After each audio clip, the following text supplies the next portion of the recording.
Bayangkan bangun pagi dengan bunyi ombak dari laut. Yes, dari rumah ni, you can actually hear the rolling of the sea. Angin dia tenang, sejuk, memang lain macam rasa dia. Kalau itu pun belum cukup, di belakang rumah pula ada terusan sebab tanah ni memang tanah bendang.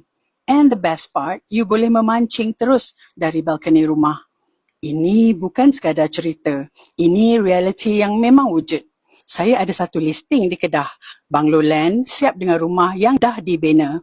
Yes, Kedah mungkin nampak jauh, tapi siapa tahu this could be your next retirement plan. Atau maybe a small homestay business yang you sendiri pun boleh enjoy.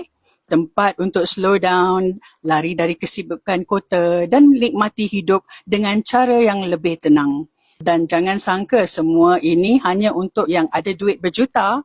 Harga dia, honestly, memang sangat memeranjatkan. Sebab owner sekarang nak fokus kehidupan bersama keluarga di Selangor. Mereka sudi lepaskan tempat yang penuh kenangan ini kepada new owner yang boleh hargai pengalaman yang sama. Gambar-gambar yang you nampak ni, semuanya adalah keadaan sebenar. No filter, just real life. Maybe ini bukan sekadar property. Maybe ini gaya hidup yang you tengah cari.